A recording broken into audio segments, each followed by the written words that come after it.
budidaya di laut. Sebenarnya tadi ya kalau kita lihat ini di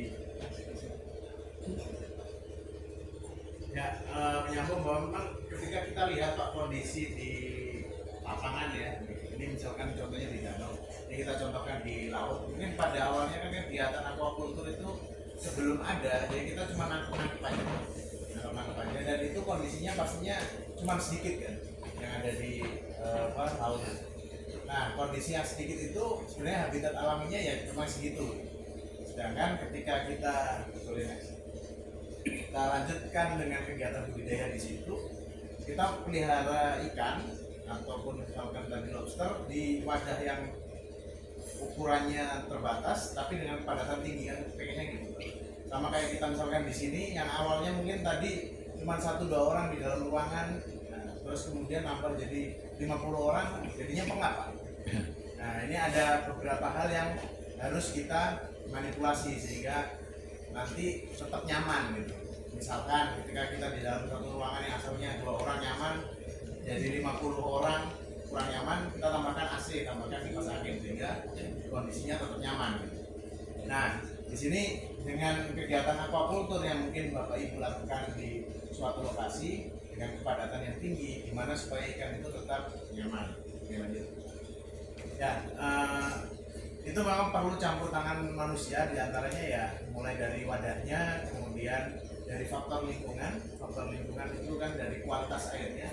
Biasanya kalau kita di lapangan, karena dia open system ya, kegiatan yang dilakukan itu cenderung campur tangan kita terhadap kualitas air itu lebih minimal. Tapi lebih utamanya adalah pemilihan lokasi di awal. Jadi untuk kualitas air biasanya untuk kegiatan budidaya di laut itu kita pemilihan lokasinya di awal seperti apa sehingga memang ke depan ini kemungkinan berhasilnya tinggi. Jadi kita pilih lokasi-lokasi yang memang potensial untuk kegiatan budidaya. Kemudian dari sisi benih dan juga dari sisi pakan ini perlu diperhatikan. Nah, dari pemilihan lokasi biasanya yang pas untuk kegiatan budidaya berdasarkan pengalaman dan juga literatur yang ada. Yang pertama adalah perlunya kondisi kualitas air biasanya dari sisi parameter fisik, kimia dan biologi yang itu memang harus kita cek. Kadang kita kan nggak sempat untuk ngecek ya perlu ya. Cuman ya udah kayaknya cocok nih di sini nih, saya punya lahannya di sini, kita buka di sini. Nah, ini sebenarnya mungkin perlu, dan ini kebetulan ada dari dinas ya, ada dari dinas. Nah, ini di penyuluh biasanya sudah ada ya Pak untuk alat-alat kualitas air ya. Nah, nanti mungkin dengan adanya kelompok yang sudah legalitasnya diurus sehingga bisa bekerja sama dengan penyuluh. Nanti penyuluh bisa membantu untuk misalkan melakukan pengukuran rutin di lokasi gitu, sehingga kita tahu kondisi kualitas air kita seperti apa, sehingga nanti bagaimana nih misalkan, oh ini Pak di dalam Karamba ternyata DO-nya sudah terlalu rendah. Nah, ini bagusnya Bapak rutin untuk mengganti jaring misalkan, karena ini sirkulasinya sudah tidak bagus misalkan seperti itu. Jadi dengan adanya dinas juga bisa mensupport Bapak Ibu semua dalam kegiatan budidaya.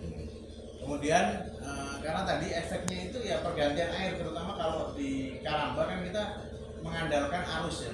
Jadi kalau dirasa arusnya kurang itu biasanya oksigennya di dalam karambanya kurang, kemudian dia bahan organik juga tidak terganti. Jadi kalau misalkan kita berikan pakan, apalagi pakannya dari ikan rucah, kemudian ada sisa metabolisme dari ikannya numpuk di situ, nah kan nggak bisa keluar. Nah, ini kalau arusnya kurang bagus, dia tetap ada di situ. Nah, ini dengan adanya pengukuran kita bisa tahu, oh kita harusnya misalkan seminggu sekali atau 2 minggu sekali harusnya jaring ini diganti misalkan, sehingga ya diangkat kemudian dibersihkan. Biasanya kan ada tumbuh tritip ya Bapak Ibu ya.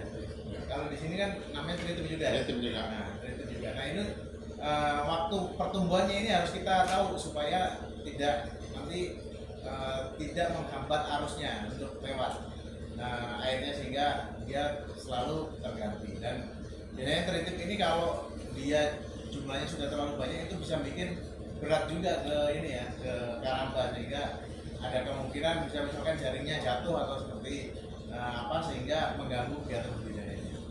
Nah, kemudian dari dari sisi kategori biasanya dari sisi dasar ini juga untuk daerah terlindung ya. Kalau di sini sepertinya termasuk daerah terlindung karena terlindung pulau-pulau.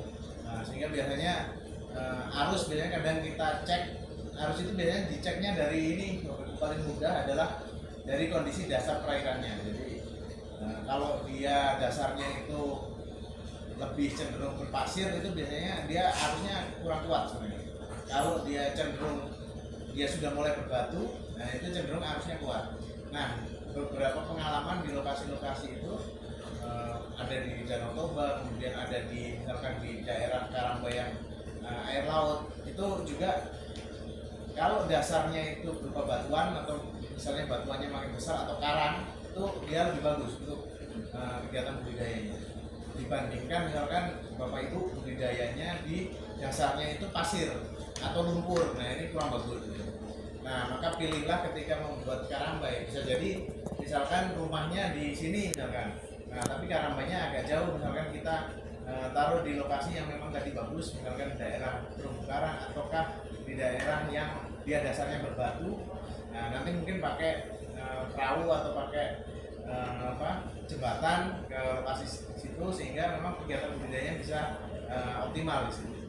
Itu yang biasanya. Terus kemudian faktor keamanan. Nah ini juga perlu dipertimbangkan bahwa memang daerahnya itu harus aman karena seringnya kalau di Karamba apalagi KJA yang jaring apung itu kalau mau panen kadang yang panen duluan yang nyuri. Karena mereka kan motong ya, dipotong talinya. Jadi cara nyurinya dipotong tali. Nah, sehingga keangkut semua satu karambang. Nah ini juga perlu antisipasi supaya tidak terjadi gitu. Jadi bahaya karena mereka panennya enak banget, tinggal dipotong aja yang bagian tali-tali atas itu udah langsung keangkut satu kantong. Nah ini yang perlu diantisipasi. Oke, boleh next. Nah setelah kita dapat lokasi yang tepat, nah ini faktor-faktor yang perlu terkait dengan lokasi, mulai dari kita harus perhatikan dari ekologinya. Jadi ekologi terkait dengan kita mau pelihara sebenarnya komoditasnya apa. Nah ini kita sesuaikan dengan lokasinya. Jadi misalkan kita mau peliharanya ikan-ikan karang, ikan-ikan kerapu, nah nanti bagusnya adalah dia di posisi-posisi yang memang perairannya perairan karang. Jadi bisa juga misalkan dia pakai tancap ataukah pakai apung. Tapi kalaupun pakai apung dia harus posisinya adalah memang mendekati karangnya sehingga memang sesuai dengan habitatnya. Kemudian dari faktor biologinya, misalkan dia kebutuhan oksigennya berapa, kemudian arusnya dia pengen yang kencang atau enggak, nah ini harus kita sesuaikan. Biasanya untuk melihat itu faktor biologi dan ekologinya kita harus melihat habitat alaminya. Biasanya paling gampang habitat alaminya seperti apa, itu yang kita sesuaikan dengan kondisi budidayanya nantinya itu adanya. Kemudian ya sosial ekonomi dan juga aspek legal dan perizinan. Nah ini penting juga supaya usahanya itu berlanjut Pak, nggak was-was ya kalau aspek legal dan perizinan ini, sehingga perlu juga ditentukan bahwa lokasi itu memang clear and clean, jadi memang sudah di situ aman gitu. Kita memang berkegiatan mau sampai misalkan 20 tahun, 30 tahun aman, nggak was-was. Jadi ini perlu diperhatikan, jangan sampai kita udah buat mahal-mahal karambah di situ misalkan baik itu tancap ataupun apung, kemudian ketika baru beberapa siklus kita harus pindah. Nah ini juga harus diperhatikan, sehingga aspek legal dan perizinan harus diperhatikan. Oke, terus ini rinciannya nanti biar nanti mungkin Bapak Ibu di slide yang nanti akan dibagi bisa dibaca. Jadi berikutnya adalah parameter apa sih yang harus diperhatikan. Nah ini ada beberapa parameter dari kualitas air yang umum harus diketahui untuk baik itu kegiatan budidaya yang di laut. Jadi ada faktor fisik, kemudian kimia dan biologi. Kita umumnya kalau kita melihat dari faktor kualitas air itu kita akan ini Pak, hubungan antara kegiatan budidaya ya. Biasanya kalau ikan itu terkena penyakit itu adanya interaksi antara ikan, kondisi ikan yang memang kurang bagus biasanya berinteraksi dengan kondisi lingkungan yang membuat ikan itu stres, sehingga patogen yang ada di situ bisa lebih cepat untuk memberikan efek terhadap penyakitnya. Ya Ya misalkan kita kondisi kita aja lah. Misalkan kondisi kita kurang sehat Pak. Sebenarnya kan virus ada di mana-mana ya di tempat kita. Kalau kita kondisinya kurang sehat dari sisi badannya, kemudian kita agak stres Pak. Nah, agak stres. Nah ini gampang kena penyakit Pak. Ciri-ciri misalkan orang stres itu kan katanya sariawan, kemudian yang kedua ngantuan Pak. Ciri-ciri orang stres itu gampang sariawan, ngantuan, sama dia sering sakit perut katanya gitu.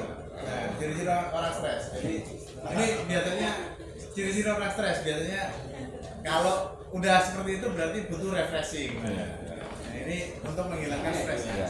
Nggak punya duit stres juga. Udah nggak stres, nah itu biasanya dia akan mau ada penyakit kayak gimana juga nggak kena Pak. Misalkan mungkin dulu zaman COVID ya, kalau kita lagi sehat gitu kan, sehat nggak stres, mungkin teman-teman kita kena COVID gitu, kita habis ngumpul bareng tapi kita sehat-sehat aja gitu kan. Nah karena mungkin kita lagi nggak stres gitu ya. Nah ini yang sering terjadi penyakit, apalagi kalau faktor lingkungan. Kalau faktor lingkungan itu Pak, kalau di rumus terjadinya penyakit itu dia pangkat 2. Jadi maksudnya pangkat 2 itu adalah dia ketika faktor lingkungan ini terganggu, itu dia cepat menyebabkan terjadinya penyakit. Jadi ketika misalkan ternyata cuacanya kurang bagus sehingga misalkan oksigennya dia berubah, yang asalnya siang tinggi kemudian malam sudah sangat rendah. Nah ini perubahan seperti ini bisa cepat untuk menimbulkan penyakit seperti itu. Oke, lanjut. Ya ini terkait dengan pemilikan. Oke, lanjut aja. Ya karena dibatasi waktu, jadi yang harus kita pertimbangkan memang dari kegiatan ini adalah dari faktor lingkungan itu terutama air ya. Air itu bagaimana kita mencegah adanya patogen baik itu virus, bakteri yang ada. Nah ini jangan sampai nanti menimbulkan penyakit kepada komoditas yang kita gunakan. Nah ini kalau ada biasanya kadang treatment misalkan yang banyak ya, treatment untuk misalkan kita kalau ada penyakit atau ada parasit yang nempel di ikan itu, kalau di air laut ya biasanya kadang kita treatment pakai air tawar. Jadi kita sedia air tawar treatment, nanti baru masukkan lagi. Nah bisa seperti itu, sehingga itu untuk mengatasi patogen-patogen yang ada di air laut. Kemudian jangan sampai ada kompetitor ya, jadi ada ikan-ikan lain yang misalkan dia berkompetisi dengan ikan yang kita budidayakan. Nah ini yang harus kita cegah. Kemudian apalagi ada predator Pak yang makan ikan yang kita budidayakan. Nah ini jangan sampai ada. Biasanya kadang ikan-ikan pengganggu ini sebisa mungkin tidak bisa masuk ke dalam jaring kita. Nah, makanya kadang ketika kita konstruksi KJA kan kadang buat jaring kolornya yang untuk pelindung lagi sehingga dia aman, tidak ada yang bisa masuk. Oke, lanjut. Ya, ini parameter, kalau kita lihat dari parameter fisika, kimia, dan biologinya. Kalau fisika itu adalah cenderung ke cahaya, misalkan. Mungkin kalau Bapak Ibu pelihara ikan kan kadang kalau cuaca terlalu panas, ini kadang kita kasih paranet ya Pak, atau shading untuk dia mengurangi panasnya. Memang itu bagus supaya memang cahaya matahari tidak terlalu banyak yang masuk. Nah ini parameter fisik yang tadi dalam kualitas air itu ada fisik, kimia, dan biologi. Contoh fisik cahaya, suhu, kekeruan, dan arus. Nah kemudian oksigen terlarut, ini gas-gas dan juga ion-ion ini masuk ke dalam parameter kimia. Kemudian biologi, contohnya misalkan ada bakteri, predator, dan plankton. Nah ini sebenarnya kondisi di dalam wadah Pak. Sebenarnya kalau kita lihat aja, kita budidaya ikan kan ya cuman kita lihat adalah wadahnya sama ikannya ya Pak ya. Padahal yang di dalam situ ada banyak hal. Contohnya misalkan ada gas-gas terlarut, kemudian ada di situ yang nggak kelihatan, misalkan ada fitoplankton, ada zooplankton, ada bakteri baik, ada bakteri yang patogen, ada patogen yang kurang baik yang bisa menyebabkan penyakit, kemudian ada ion-ion yang ada di situ baik ion positif maupun ion negatif. Nah ini sebenarnya yang kurang kita perhatikan. Nah ini juga makanya perlunya memang kadang kita perlu pengukuran Pak. Ya kalau nanti sudah memang serius berusaha, saran saya ada alat ukur yang memang kita bisa ngecek. Alat ukur sekarang murah-murah Pak, nggak kayak dulu kan. Misalkan alat ukur ada yang modelnya test kit gitu kan, kalau kita nggak bisa beli yang alat yang digital gitu. Yang penting kita tahu tentang kegiatan kita budidaya itu di kualitas airnya berapa, sehingga kita tahu mau ngapain gitu. Sama kayak misalkan badan kita panas Pak, tapi kita nggak tahu suhunya berapa kan, kita pakai termometer dulu. Oh kalau sudah lebih dari 38 misalkan, atau sudah 39, oh udah harus kompres, sudah harus minum obat. Nah ini sama juga ketika kita misalkan budidaya, kita udah tahu misalkan, oh ternyata ini kondisinya misalkan modelnya sudah rendah, ataukah salinitasnya sudah mulai berubah nih. Nah, kita tahu dari mana kalau nggak mengukur kan gitu. Nah ini alat ukur yang memang harusnya kita miliki juga. Nah ini mungkin di tahap awal bisa kerjasama dengan penyuluh untuk misalkan tadi minta tolong melakukan pengukuran, karena harusnya di dinas ada alat-alat yang mampu tadi untuk mengukur. Oke lanjut. Oke lanjut aja. Lanjut. Ya lanjut aja. Ya ini oke boleh. Ya ini contoh suhu Pak. Contoh suhu tadi bahwa kalau kita kegiatan budidaya Pak, kita harus menghindari juga ini Pak. Kalau ini dari penelitian, ternyata di kedalaman tertentu itu suhu itu bisa berubah drastis, atau yang biasanya disebut dengan daerah termokline Pak. Jadi suhu yang asalnya misalkan dari 28, dia hanya beda kedalaman misalkan setengah meter, dia sudah bisa berubah jadi 21. Jadi ada perubahan suhu sekitar 7 derajat Celcius yang itu bisa menyebabkan ikan stres. Nah biasanya kalau kita kegiatan budidaya, kita cek dulu Pak ini Pak. Jangan sampai kita buat karamba itu melewati daerah termoklinnya. Jadi kalau dia di sini biasanya ikan stres, banyak yang mati. Jadi biasanya kita buat di atasnya, sehingga nggak terlalu dalam ataupun terlalu dangkal. Nah ini biasanya kita buat seperti itu, sehingga tadi perlunya pengukuran kedalaman yang berbeda untuk melihat di mana sih daerah termoklin. Oke, lanjut. Ya ini kondisi pertumbuhan itu dengan suhu berbanding lurus, tapi ada nilai optimumnya Pak. Nah nilai optimum ini yang sebenarnya kita pengen cari.